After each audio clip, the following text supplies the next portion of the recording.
The sabotage. The ISV Artemis cut through the darkness of deep space like a silver arrow, its hull gleaming under the light of distant stars. Captain Nadia Chen stood at the observation deck, her dark eyes fixed on the endless expanse beyond the reinforced glass. This was humanity's boldest venture yet, a journey to the edge of the Andromeda Arm, where strange energy signatures had been detected for decades.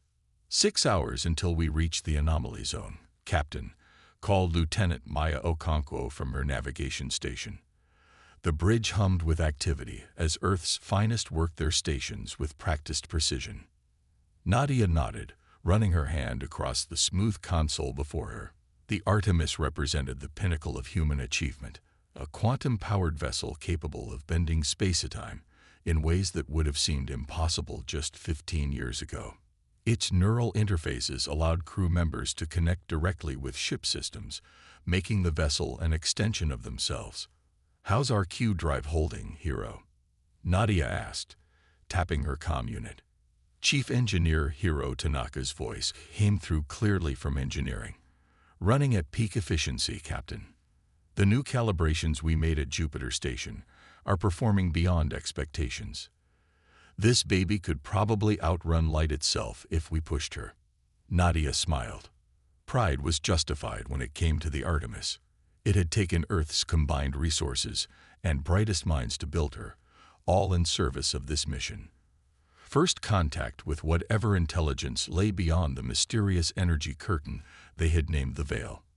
Dr. Rafael Mendez, the mission's exobiologist, approached with a data tablet. Latest long-range scans show increasing quantum fluctuations ahead.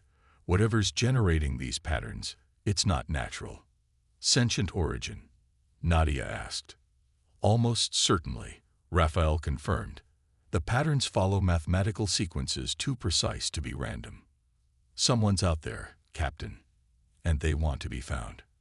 Commander Darius Wade, Nadia's second-in-command and head of security, joined them.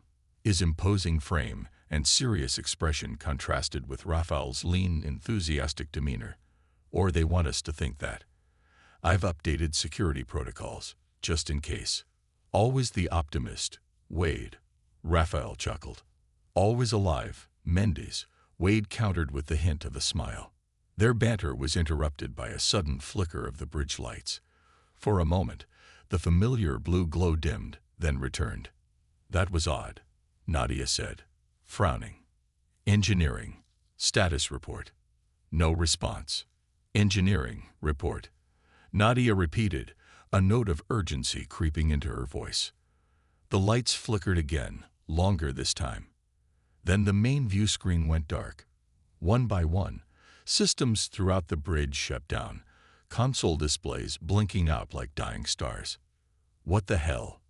Wade grabbed his station as the artificial gravity wavered. Emergency lights activated, casting an eerie red glow across the bridge. The familiar background hum of the Artemis, a sound so constant that the crew hardly noticed it, faded to silence. The sudden absence felt wrong, almost physical in its weight. "All systems are going offline," Maya reported, frantically working her darkened console. "Main power, auxiliaries, everything." Nadia's training kicked in. "Switch to emergency comms." The backup communication system, operating on an isolated power supply, thankfully remained functional. "Engineering, this is the captain. What's happening down there?" Hiro's voice came through, tense with stress.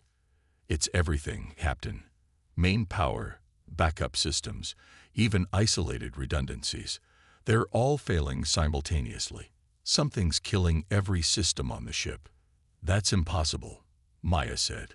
"Those systems aren't even connected." Dr. Samira Khan, the ship's quantum physicist, was already connecting a portable analyzer to her dead console. "Captain, I'm detecting unusual particle behavior. Something is actively interfering with our systems at the quantum level." "Hostile action?" Wade asked, hand moving instinctively to his sidearm. Samira shook her head. "Unknown, but this isn't random failure. The shutdowns are too coordinated." "Life support status," Nadia demanded. On emergency batteries, Hiro replied. We have approximately 36 hours of air recycling left. Nadia surveyed her crew. Earth's finest explorers, now trapped in what had effectively become a metal coffin drifting through the void. Find out what hit us, she ordered. And then let's figure out how to fight back. Outside the Artemis, invisible to human eyes, microscopic machines were multiplying across the hull, spreading like a silent metallic infection. We need to approach this differently, Hiro said, his flashlight beam cutting through the dim emergency lighting of the engine room. 8 hours had passed since the Artemis went dark, and the air was already growing stale. Nadia nodded, looking at the ship's quantum core, the heart of the Artemis, now cold and lifeless. What do you have in mind? Whatever shut us down was smart enough to leave basic emergency systems functioning, Hiro explained. I think we can create a completely new power network using the emergency circuits as a foundation. Essentially rewire the entire ship to bypass the main control systems. Like hot wiring a car, Wade asked skeptically. Like hot wiring the most advanced spaceship ever built, Hiro corrected with a grim smile. But yes, conceptually similar. While Hiro assembled his engineering team, Dr. Khan worked in the science lab under battery-powered equipment. When Nadia arrived, Samara pointed to her microscope. You need to see this, Captain. Nadia peered through the eyepiece. Tiny metallic objects moved with apparent purpose, connecting to each other and dismantling small pieces of ship material. What am I looking at? Machines, Samara explained. Nanoscopic robots, smaller than human cells. They've infiltrated every system on the Artemis. That's how they shut everything down simultaneously. They physically disconnected critical components at the molecular level. Nadia's expression hardened. Can we stop them? Better, Samara replied, excitement breaking through her professional demeanor. I think we might be able to reprogram them. Meanwhile, on the bridge, Maya had made a discovery of her own. Captain, she called over the emergency comm. Long-range scanners detected something before they went offline. There's a structure approximately 3 kilometers from our position. A structure? In empty space? Nadia asked. It appears to be some kind of station. It was masked by an energy field, but when we lost power, we drifted close enough for passive sensors to detect it. Nadia made a quick decision. Wade, gear up. You're coming with me to investigate. Lieutenant Okonkwo, you have the ship. 20 minutes later, Nadia and Wade were floating through the void in their EVA suits, propelled by small maneuvering thrusters toward the mysterious station. As they approached, the structure became visible, a dark, angular construction covered with strange geometric patterns that seemed to shift when viewed from different angles. This thing looks ancient, Wade observed, his voice low in Nadia's helmet comm. The station was roughly cylindrical, perhaps 200 meters long and 50 in diameter. No lights or obvious entry points were visible on its surface. Look for an airlock, Nadia instructed as they circled the structure. Wade's light caught something. There, that panel looks different from the rest. They maneuvered toward it, and as they drew closer, the panel slid open silently. It detected us, Nadia realized. It's automated. Or someone's home, Wade countered. The airlock cycled as they entered, surprisingly functional for something that appeared so ancient. When the inner door opened, they found an environment suitable for human life. Artificial gravity, breathable atmosphere, and ambient lighting that activated at their presence. What awaited inside, however, was disturbing. The station was filled with pieces of spacecraft. Dozens, perhaps hundreds of different designs. Some looked vaguely human in origin, though more advanced than anything Earth had built. Others were completely alien, utilizing principles of engineering neither officer recognized. All had been methodically disassembled, their components organized like specimens in a vast collection. What is this place? Nadia whispered, though there was no one to hear except Wade. Some kind of museum or laboratory, he suggested. They moved deeper into the station. Along one wall stood a series of containers, each holding what appeared to be technological components. Strange symbols labeled each one. They're collecting technology, Nadia realized. Someone is taking ships apart to study them. Wade pointed his light down a corridor. Captain, I found something. The passageway led to a control center of sorts. Screens lined the walls, many still functional despite the apparent age of the facility. Wade pressed what looked like an activation panel, and the screens flickered to life. They displayed visual logs, recordings of various spacecraft. Some looked almost human in design, others completely foreign to anything in Earth's archives. Each recording showed the same sequence. A ship traveling through space, then suddenly going dark, just as the Artemis had. Then smaller craft would appear and tow the disabled vessel to the station. We're not the first, Nadia said grimly, but I intend for us to be the last. Download everything you can from their systems. As they worked, Nadia's comm crackled. Hero's voice came through, breaking up but audible. Captain, good news. We've managed. Partial power, life support systems, and Dr. Khan, breakthrough with those machines. We're coming back, Nadia replied. And we're bringing information. Whoever did this to us has been doing it for a very long time. As they left the station, neither officer noticed the small probe that detached from the wall and began silently tracking their return to the Artemis. Back aboard their ship, the senior crew gathered in the semi-functional command center. Dr. Khan's face was illuminated by her portable display as she presented her findings. The data from the station identifies them as the regulators, she explained, showing grainy images of tall, silver-skinned beings with elongated limbs and multiple eyes arranged in geometric patterns across their faces. According to these records, they consider themselves responsible for controlling technological development throughout this sector of the galaxy, she continued. They believe certain paths of advancement are dangerous and must be prevented. And our quantum drive broke their rules. Hero asked. Not just the drive, Samara replied. Our neural interfaces, our adaptive AI systems, even our molecular manufacturing capabilities, the regulators consider these prohibited technologies. They believe they lead to what they call evolutionary instability. So they shut us down to stop us from using technology they don't approve of, Nadia concluded. A warning light flashed on Wade's security panel. Captain, we've got movement outside the ship. Something big is approaching. On the emergency screen, a massive vessel appeared, emerging from what looked like a fold in space itself. Unlike the Artemis's streamlined design, this ship was angular and complex, covered with the same shifting geometric patterns they had seen on the station. We're being scanned, Maya reported. A moment later, the screen changed. One of the silver beings appeared, its multiple eyes blinking in sequence. Humans of vessel Artemis, it said in perfect English, its voice resonating with metallic undertones. I am Overseer Xalax of the Regulatory Collective. Your vessel contains multiple prohibited technologies that violate established developmental directives. We weren't aware of any rules, Nadia replied coolly.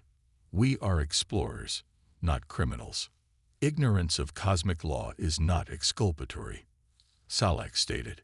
Your species has advanced too rapidly, developing technologies without understanding their consequences. This creates dangerous instability in the galactic order. Hero whispered to Nadia. Their ship is powering up something. Looks like weapons. Xalax continued. You have two options. Abandon your vessel and submit to technological regression and relocation to an appropriate development zone, or face immediate neutralization for evolutionary non-compliance.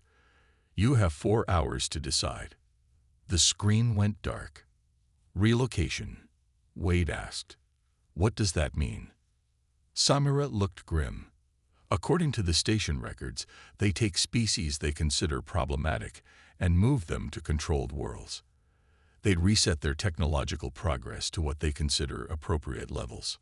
They would send humanity back to the Stone Age. Raphael realized. Nadia's face hardened. Neither option is acceptable. Hero, how's that rewiring coming along? We've restored basic functions, Captain, but it'll only give us minimal systems. Not enough to fight or run from that thing. Nadia looked at the image of the massive regulator vessel on the screen, then turned to Samara. Dr. Khan, you said you might be able to reprogram those tiny machines. Samara nodded slowly. Theoretically, yes. Then it's time we stopped playing by their rules, Nadia declared. If they sabotaged our ship, we're going to use their own technology against them. Let's build something they've never seen before. The counterattack. These nanites are remarkable, Dr. Khan said, her eyes wide with wonder as she studied the microscopic machines. They're designed primarily to dismantle technology, but their underlying architecture is incredibly sophisticated. 3 hours remained before the regulator's deadline. The crew of the Artemis worked frantically throughout the crippled ship. Captain Nadia had gathered her senior officers in the lab to assess their options. Give me something to work with, people, she urged. Dr. Elias Reyes, the ship's AI specialist who had been quiet until now, spoke up. I've been analyzing the nanites' command protocols with Dr. Khan. They respond to specific frequency patterns that act as instructions.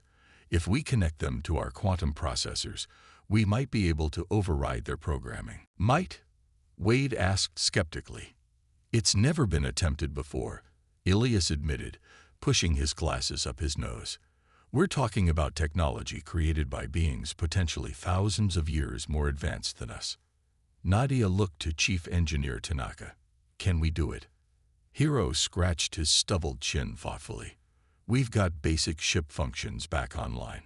Life support, minimal propulsion, but weapons and shields are still down. He gestured toward Elias. His plan is crazy, but it might be our only chance.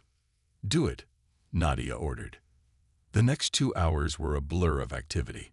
Hiro's engineering team dismantled sections of the ship to create new connections between systems. Dr. Khan and Elias worked to decode the nanite command structure, while Wade and his security team prepared defensive positions throughout the ship in case of boarding. Elias sat surrounded by portable screens, his fingers flying across multiple interfaces. Sweat beaded on his forehead, despite the cool temperature of the ship. The nanites are designed to follow strict programming parameters, he explained as Nadia checked his progress. But our quantum processors calculate in ways the regulators never anticipated. We can create commands they weren't programmed to resist. Slowly, small groups of nanites began responding to their signals. Instead of breaking down technology, they started building new connections. Captain, Hiro called over the comm. You need to see this. Nadia rushed to engineering and stopped in the doorway, amazed. The quantum core, once dark and lifeless, now glowed with swirling patterns of blue-white energy. Streams of nanites moved through the systems, rearranging components at incredible speed. They're rebuilding our ship, Hiro said in awe. But better. I've established a connection between our AI systems and the nanites, Elias reported over the comm. They're learning from each other at an exponential rate. Throughout the Artemis, dead systems came back to life. Screens lit up with new interfaces. The familiar hum of power returned, but it sounded different, stronger, more resonant, almost alive. 20 minutes to deadline, Maya announced from the bridge. Nadia returned to the command chair as her crew took their positions. The ship felt different under her hands, responding to her thoughts more quickly and intuitively than ever before. The regulator vessel is powering up weapons, Maya reported. What's our status? Nadia asked, tension evident in her voice despite her calm demeanor. Hiro grinned from his station.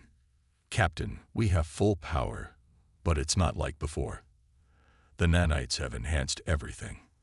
Our shields are operating at 300% of previous capacity. Weapon systems are online with configurations I don't even understand yet. The ship's AI is evolving, Elias added, wonder in his voice. It's integrating the nanite collective intelligence into its architecture. The Artemis is becoming something entirely new. Outside, the massive regulator vessel moved closer, its geometric patterns pulsing with energy. "Time's up," Nadia said, straightening in her command chair. "Let's show them what humans do when backed into a corner. Shields up. Prepare to counterattack." The Artemis hummed with newfound power, ready for battle. "They're firing," Maya shouted as bright energy beams lanced from the regulator vessel. Captain Nadia gripped her chair, braced for impact. The beams struck the Artemis, but instead of explosions or damage, the ship's hull rippled with cascading patterns of light. The energy spread across the surface and seemed to be absorbed. "Shields holding at 95%, Hero reported, surprise evident in his voice. "No, wait, 97%, 98%. They're actually getting stronger. The nanites are learning from the attack," Elias explained, excitement breaking through his usually reserved demeanor. "They're adapting our shields to match the energy pattern in real time." The regulator ship fired again. This time, the Artemis barely trembled. "Shields at 100%, Hero announced. "Captain, the nanites have integrated with our weapon systems. We have capabilities we didn't have before." "Show me," Nadia commanded. The main screen displayed new weapon configurations, hybrid systems combining human technology and regulator nanites to create entirely new defensive and offensive capabilities. "Target their weapons arrays," Nadia ordered. "Let's show them we're not helpless." The Artemis fired. Beams of energy unlike anything in Earth's arsenal struck the regulator vessel with surgical precision. The larger ship shuddered as sections of its weapons went dark. "Direct hit," Wade called out. "Their main weapons arrays are offline." The comm screen activated. Overseer Xalax appeared, his multiple eyes blinking rapidly, a sign of agitation or surprise, Nadia guessed. "This is impossible," he stated, his metallic voice no longer calm and measured. "You cannot have mastered our technology so quickly." Nadia stood, facing the screen. "We didn't master it, Xalax. We improved it." On Elias's console, a new alert appeared. "Captain, we're detecting something extraordinary. The quantum drive has been enhanced beyond anything we designed. According to these readings, we can now manipulate space-time in microsecond jumps." "What does that mean in simple terms?" Nadia asked. "We can move instantly, almost like teleporting, across short distances," Elias explained, his voice filled with awe. The regulator vessel launched smaller ships that streaked toward the Artemis. "They're sending boarding parties," Wade warned. "Let's test our new drive," Nadia decided. "Target coordinates." 200 kilometers behind the regulator ship. "Calculating jump," Maya said. "Ready on your mark. Execute." The stars blurred for a split second. Suddenly, the Artemis was behind the regulator vessel, facing its unprotected rear sections. "Target their engines," Nadia ordered. "Disable, don't destroy." The Artemis fired again. The regulator ship's engines flickered and went dark. It began to drift helplessly in space. "Captain," Elias called, excitement in his voice. "The nanites have given us access to something else. The regulator network. It's like a communication system that spans the entire galaxy." "Can we use it?" Nadia asked. "We're already in," Elias confirmed. "We can access their entire database, star charts, ship locations, technology records, everything." Through this connection, they discovered the truth. The regulators were just one faction among many advanced civilizations. For millennia, they had appointed themselves guardians of technological development, forcibly restricting species they deemed unprepared for advanced knowledge. But their actions weren't universally supported. Other advanced civilizations had long opposed the regulators' methods, but lacked the means to challenge them effectively. "They're contacting us," Maya announced. On the screen, a different alien appeared, this one with iridescent skin and 4 eyes arranged horizontally. "Artemis vessel," the being said. I am Ambassador Telex of the Galactic Concord. We have observed your resistance to regulator intervention. This is unprecedented. No species has ever repurposed regulator technology against them so effectively. Nadia addressed the ambassador with cautious respect. We were simply defending ourselves against unprovoked aggression. Your adaptability is remarkable, Telex replied. The Concord has long opposed the regulators' practice of technological suppression, but they have controlled nanite technology for so long that none could effectively challenge them. Until now, Wade said quietly. Telex continued, we would propose an alliance. Your ship, your transformation of regulator technology, represents a shift in the balance of power.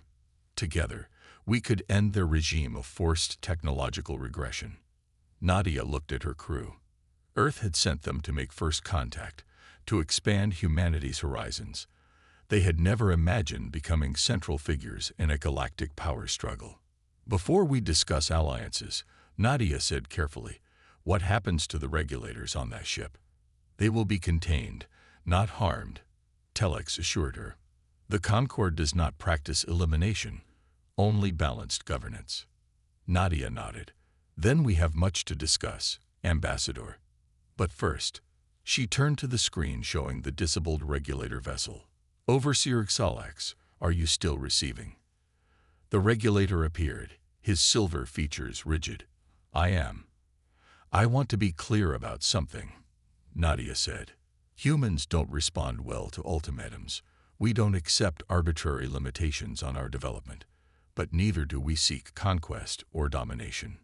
Your species advances too quickly, Xalax insisted. It creates danger. No, Nadia countered.